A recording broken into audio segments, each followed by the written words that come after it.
வடிவேலு ஒரு காமெடி பண்ணுவாப்புல இல்ல, எவன் பொண்டாட்டியெல்லாம் பத்தினியோ அவன் கண்ணுக்கு மட்டும்தான் முருகன் தெரிவான்ட்டு. அதை விட மோசமான ஒரு காமெடி சார். தற்கூரின்னு சொல்லி எவன் வேணா தன்னை முழுசா நம்புறானோ அவங்க கண்ணுக்கு மட்டும்தான் விஜய் தெரிவாரு அப்படின்னு சொல்லாம சொல்லியிருக்காங்க சார். இதுக்கு பேரு இன்டர்வியூ. அதுவும் எப்படி ஃபர்ஸ்ட் எக்ஸ்க்ளூசிவ் இன்டர்வியூ. இல்ல பரவாயில்ல, அது அவர் இதை இன்டர்வியூன்னு நினைச்சது கூட எனக்கு தப்பா தெரியலடா. ஆனா இவ்வளவு வருஷமா இண்டஸ்ட்ரியில இருக்கிறீல்ல, இத ஒரு இன்டர்வியூ நினைச்சு வெக்கமே இல்லாம வீடியோ எடுத்து வெளியில போட்டாய பத்தியலா, எனக்கு அதை நினைச்சாதான் சார் உண்மையிலே அந்த இடத்துல தான் இவங்களை பார்த்து பயமா இருக்கு. அதான் இந்த ஆபரேஷன் சிந்தூர்னு ஒண்ணு நடத்துனாங்க. எப்படின்னா யாருக்கும் தெரியாம உள்ள போயிட்டு அடிச்சுட்டு வெளியில வந்துடுறது. இப்ப அதே மாதிரிதான் 5 பேரா உள்ள போயிட்டு அடிச்சுட்டு வெளில வந்திருக்காங்களா இல்ல அடி வாங்கிட்டு வெளில வந்திருக்கிறாங்களான்றது தெரியல. வெளியில போயிட்டு நீங்க என்ன பேசணுன்றத உள்ள உட்கார்ந்து எழுதிட்டு மறுபடியும் வெளியில வந்திருக்காங்க. இதுக்கு பேரு எக்ஸ்க்ளூசிவ் இன்டர்வியூவா சார்? பரவாயில்ல, இருக்கட்டும், தப்பெல்லாம் இல்லை. இதுல என்னென்னலாம் உள்ளுக்குள்ள நடந்துச்சு, எப்படியெல்லாம் இருந்துச்சு அப்படின்றத பத்தி தான் பார்க்க போறோம். இது வரைக்கும் இந்த மாதிரி ஒரு இன்டர்வியூ நீங்க இது வரைக்கும் எவ்வளவோ இன்டர்வியூ பார்த்துருக்கலாம். இந்த மாதிரி ஒரு இன்டர்வியூ அது எப்படின்னா, இன்டர்வியூ எடுக்க போனவனை இன்டர்வியூ எடுத்து வெளியில போட்டு ஒரு இன்டர்வியூன்னு போட்டாங்க பார்த்தீங்களா? உண்மையிலே இது எக்ஸ்க்ளூசிவான இன்டர்வியூ தான். பார்த்துருவோமா?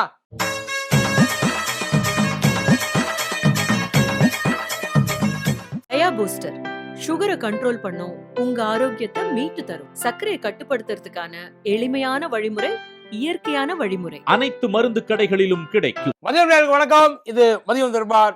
கூத்தடி கோப்பி. அநேகமா இந்த வருஷம் எலெக்ஷனுக்கு 2026 எலெக்ஷனுக்கு இவிஎம் மிஷினை தூக்கிட்டு பனையூருக்கு ஓட வேண்டிய அவசியம் வந்தாலும் வரலாம். ஏன்னா அப்படி அதுவும் உள்ள மூடிக்கிட்டு அவர் ஓட்டு போட்டாரு அப்படின்னு சொல்லி அதுக்கப்புறம் வெளியில மிஷினை வாங்கிட்டு வருவாங்க. அது கண்டிப்பா நடக்கத்தான் போகுது. அதாவது உங்களுக்கு பேச முடியல அப்படின்னா முதல்ல ஏன் அவங்கள கூப்பிடுற? அவங்க ஏன் கூப்பிடுற? எனக்கு முடியாதுப்பா, எனக்கு இதெல்லாம் வராது, நீ என்னை இதுக்கெல்லாம் வம்புக்கு இழுக்காதிய, நீங்க மாதிரி தூரமா நின்று என்னைய வீடியோவை எடுத்து நீனே உன் இஷ்டத்துக்கு எதையாச்சும் பேசிக்க அப்படின்னு சொல்லிட்டு போக வேண்டியது தானே. இன்டர்வியூவை கொடுக்குறாளா? அது ஒரு சப்மிட் சார். எல்லாரும் கூப்பிடுறாங்க. அரசியல்வாதி, தலைவர், விவரம் தெரியும், இவர் ஏதாச்சும் வழக்கம் சொல்லுவாருன்னு சொல்லி எல்லா தலைவர்களையும் கூப்பிடுறாங்க. ஆனா இவங்களுக்கு எங்க போச்சு அறிவுன்றது தெரியல. இவரை எப்படி எந்த ஆங்கிள் பார்த்தா இவர் உங்களுக்கு முதல்ல ஒரு அரசியல் தலைவரா தெரியுது? எனக்கு அதுதான் புரியல. அரசியல் தலைவர் அப்படின்னு சொல்லி எந்த இடத்துல இவர் இது வரைக்கும் இந்த 2 வருஷத்துல நிரூபிச்சிருக்காப்புல சொல்லுங்க பார்ப்போம். எல்லாரும் பேசிட்டு போறாங்க சார். ஐயா முதல்வர் பேசுறாரு, ஐயா உதயநிதி ஸ்டாலின் பேசுறாரு, இவர் அண்ணன் அன்பில் மகேஷ் பேசுறாப்புல, நம்ம பிடிஆர் பழனிவேல் தியாகராஜ் அவர் பேசுறாப்புல, இங்க எடப்பாடி ஐயா பேசுறாரு, கமல் ஐயா பேசுறாரு, எல்லா தலைவர்களும் பேசுறாங்க சார். இதை மட்டும் காணும் சார். இதுக்கு மட்டும் அப்படி என்னமா வெக்கமா? என்னடா சொல்லும்? என்ன ஆச்சு? உங்களை யாராச்சும் ஏதாவது எங்கேயாச்சும் பிடிக்க கூடாத இடத்துல பிடிச்சி கிள்ளி விட்டுருவாங்களா? இந்த வயசுக்கு வந்த அந்த பொண்ணை வந்து எப்படி ஒரு 16 நாள் வச்சிருந்து அப்படியே யாரு கண்ணையும் படாம பொத்தி பாதுகாப்பாங்களோ அதே மாதிரியே இப்ப விஜய் ஏன் இப்படி பொத்தி வயசுக்கு இன்னும் வந்துட்டாரு இல்ல வரல, ஏதாச்சும் சொல்லுங்கடா முதல்ல. ஏன்டா எங்களை போட்டு இப்படி சாவடிக்கின்ற மாதிரிதான் உண்மையிலே இருக்கு. இதுல ஃபயர் வேற என்னன்ட்டு அலற விட்டாரு பத்தியா, எப்படி தெரிக்க விட்டாரு பத்தியா? தேசிய ஊடகம் எல்லாம் அப்படியே வரைச்சு போய் நிக்குது எங்க அண்ணனோட அரசியல் அறிவை பார்த்து. நீங்க எல்லாம் சுருக்கு போட்டு தொங்கலாம் பேசாம. தயவு செய்து இப்படிலாம் முட்டெல்லாம் கொடுக்க ஒண்ணுமே தெரியல. ஒரு இன்டர்வியூன்றது அட்லீஸ்ட் முன்னாடியே சொல்லி, எப்பா இதெல்லாம்ப்பா நீங்க பண்ணணும், இந்த இன்டர்வியூ இதுதான் நீ கேட்கணும், எங்கால் இதுதான் பதில் சொல்லுவாரு, இப்படியாச்சும் சொல்லி தொலைஞ்சிட்டு கூட்டிட்டு போயிட்டு அந்த வீடியோவை போட்டு வெளியில காமிச்சிருக்கலாம்லடா. குறைஞ்ச அப்படியே அந்த கேமராவை பார்த்து கேள்வியை பார்த்து உங்களுக்கு வந்து பயமா இருக்கு அப்படின்னா முதுக திருப்பிட்டாலும் உட்கார்ந்து இருந்திருக்கலாம்ல அவங்களுக்குள்ள. இல்ல எனக்கு தெரியும் இல்லையா, அந்த பின்னாடி அதாவது பின்னாடி வேற ஏதாச்சும் ஒரு ஆங்கிள் வச்சுனாலும் எடுத்து எதையாச்சும் ஒண்ணு பண்ணி போட்டிருக்கலாம்லடா. இவங்க ஒரு அதாவது உள்ளுக்குள்ள மூடிக்கிட்டு போயிட்டு அங்க வந்து அப்படி என்ன ரகசியம் எனக்கு புரிய மாட்டேங்குது. இல்ல வேற ஏதாச்சும் வந்து இந்தியாவுக்கு எதிராக சதிகிதி ஏதாச்சும் பண்றீங்களா? இல்ல இது வந்து உண்மையிலே இப்ப ஒரிஜினலா இருக்கிறப்ப அந்த கெட்டப் சேஞ்ச் பண்றதுக்குள்ள உள்ள போயிட்டாங்களா? எதுக்கு கூப்பிட்டீங்க நீங்க? இது அந்த இன்டர்வியூல சொன்ன கேள்விகள்னு சொல்லிட்டு வெளியில வந்து எக்ஸைட்மெண்டா பேசிக்கிட்டு இருக்காங்க. அந்த இன்டர்வியூக்கான ஒரே ஒரு ஆதாரம் என்ன தெரியுமா? ஒரு போட்டோ. ஏன் அந்த போட்டோவை எடுத்தாங்கன்னா அந்த போட்டோவை எடுத்து வெளியில போடல அப்படின்னா நம்ப மாட்டான் ஒருத்தனும். ஒரு பையன் நம்ப மாட்டான். இவராவது பத்திரிகையாவது மீட் பண்றதாவது. அட்லீஸ்ட் எங்கால் இருக்காருல ஒருத்தர் ஐயா மோடி, அவரு ஒரு ஆர்கனைஸ்டு ஒரு இன்டர்வியூ கொடுப்பாப்புல, குறைஞ்சபட்சம் அதையாச்சும் வச்சு கொடுப்பாப்புல 5 கேமராவுக்கு முன்னாடி. நீங்க அவரையும் மிஞ்சிட்டீங்க சார். உண்மையிலேயே அவரெல்லாம் வந்து உங்ககிட்ட இப்ப இந்நேரம் கலைஞர் ஜெயலலிதாவெல்லாம் இருந்தா அரசியல் ஆசான்னு உங்களை வந்து சொல்லியிருப்பாங்க. இவர்கிட்ட இருந்து தான் சார் அரசியலை கத்துக்கணும். வாயே பேசாம உட்கார்ந்து வாழ்ந்துட்டு போயிடலான்னு பார்த்துட்டு இருக்காப்புல. இல்ல இதுல முதலமைச்சரா வேற ஆகணுன்ற அந்த கனவு அதெல்லாம் இருக்க வேண்டியதை இல்லைன்னு சொல்லல. எல்லாருக்கும் அந்த ஆசை இருக்கு, எல்லாருக்கும் அந்த தகுதியும் இருக்கு. ஆனா எனக்கு இந்த தகுதி இருக்குன்னு சொல்லி நிரூபிச்சிருக்காங்க இல்ல. தெரியுதோ தெரியலையோ சார், தப்போ ரைட்டோ சார், பேசணும் சார். என்ன கேட்கிறாங்களோ அதை பேசிவிட்டு அதுக்கப்புறம் அவங்களுக்கு ஒருவேளை பதில் சொல்ல முடியலன்னா அங்க உட்கார்ந்து கேட்கலாம். எந்த பத்திரிக்கை நீ எனக்கு எதிரான பத்திரிக்கையை அங்க கேட்கலாம். முதல்ல பேசுறதுக்கு வெளியில வாங்க. அவங்க கேட்ட அந்த கேள்விகளை பாரு, எனக்கு அதெல்லாம் நினைச்சாத்தான் ரொம்ப ஆச்சரியமா இருக்கு. அவங்க கேட்ட முதல் கேள்வி, நீங்கள் இதுவரை தேசிய ஊடகங்களுடன் உரையாடியதே இல்லையே, இப்பொழுது மட்டுமே. கேள்வியே தப்பு. இதுவரை நீங்கள் ஊடகங்களுடன் உரையாடியதே இல்லையே, ஏன் எங்களுடன் உரையாட வந்தீர்கள் அப்படி இல்லைன்னா கேட்டிருக்கேன். நியாயமா அந்த கேள்வி இதுவரை இல்லை. நான் தெரியாம தேசிய ஊடகத்துக்கு முதல் முறையா இங்க டெய்லி உட்காந்து இங்க இருக்கிற நியூஸுக்கெல்லாம் வந்து பேட்டி கொடுத்துட்டு இருக்காப்லையா, இல்ல கேள்விக்கு பதில் சொல்லிட்டு இருக்காப்லையா, இல்ல ஊரா தெரிஞ்சு எந்த பக்கம் கேமராவை திருப்பினாலும் இவர் மூஞ்சிதான் ஊர்ல தெரியுற மாதிரி ஏதாச்சும் பண்ணிட்டு இருக்காப்ல. என்ன பண்ணிட்டு இருக்காப்ல? ஏன் வீட்டுக்குள்ள சிசிடிவி கேமரா பார்த்தா கூட அவர் மூஞ்சி தெரியாது போலடா, அப்படி ஓரமா தண்டா உட்கார்ந்து இருக்கிறாப்புல. இதுல வேற ஊடகங்களோட உரையாடுறாராம். அதுக்கப்புறம் அதுக்கு அவர் பதில் சொல்லியிருக்காரு. ஆமா, நான் வந்து என்னோட முதல் உரையாடல் இதுதான்.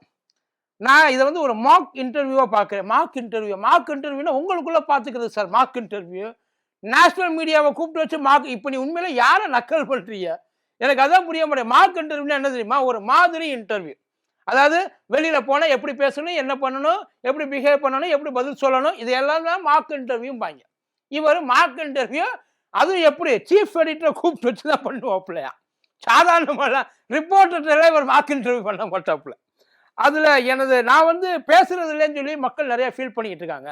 ஆனா நான் என்னோட உரைகள் மூலமாகவும் அறிக்கைகள் மூலியமாகவும் என்னுடைய கருத்துக்களை பதிவு பண்ணிக்கிட்டு தானே இருக்கிறேன் சார். நீங்க நான் தெரியாம தான் கேட்கிறேன். நீங்க என்ன ஏதாவது டைப்பிஸ்டா என்ன? உட்காந்து எந்நேரமும் உட்காந்து அடிச்சுக்கிட்டே உட்காந்து அறிக்கையை பேசணும். தலைவர் சார், தலைவர் அப்படின்னா வாயிலேருந்து ஏதாச்சும் வார்த்தைகள் வந்து விழணும்.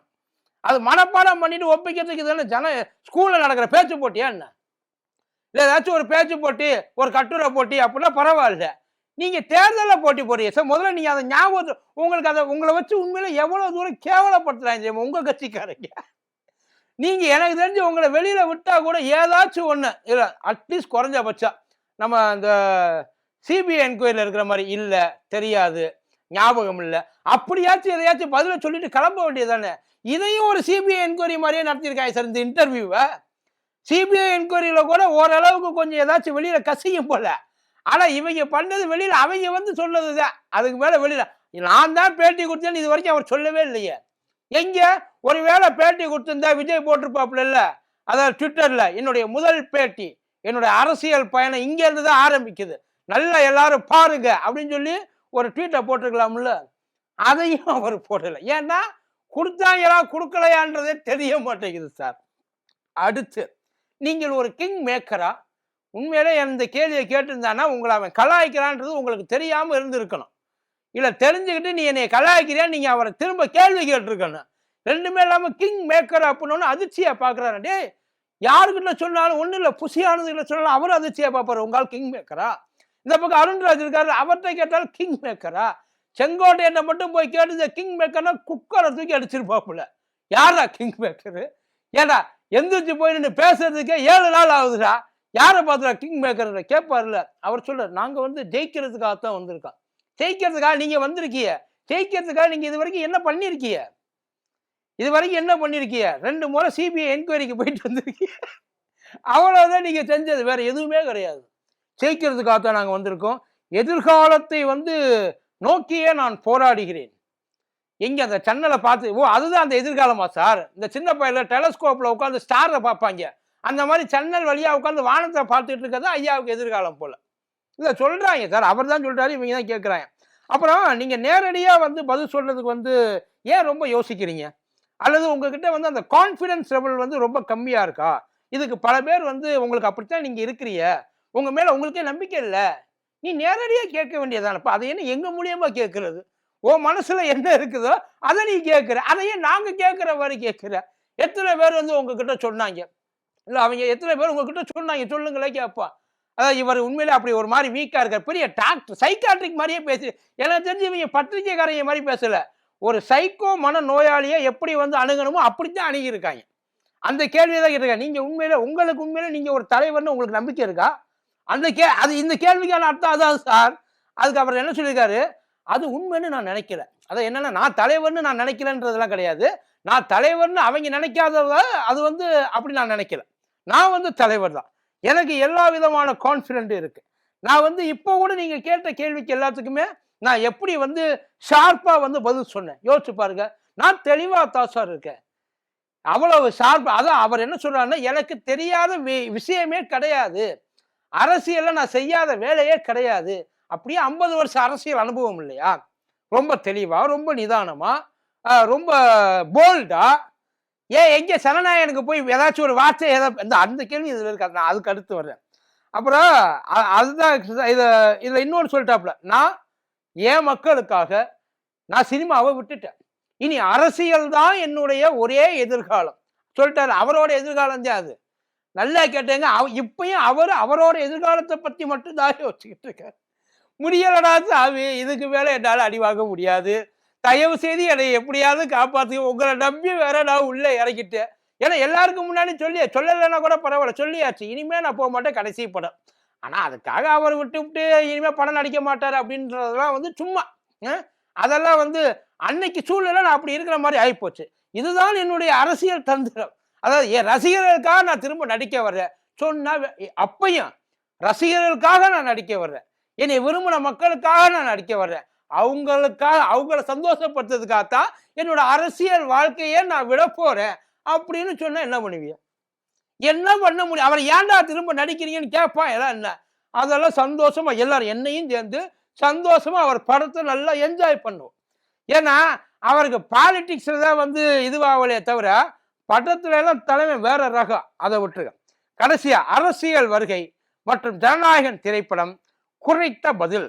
அதாவது கோவிட்டுக்கு முன்னாடி இருந்து, அதாவது ஆஃப்டர் கோவிட்ல இருந்து நான் வந்து அரசியலுக்கு வர்றதுல ரொம்ப தீவிரமா இருந்தேன். பட் ஆனா அது வந்து இன்னைக்கு நேற்று எடுத்து நான் முடிவு இல்லை. நான் திடீர்னு வரல.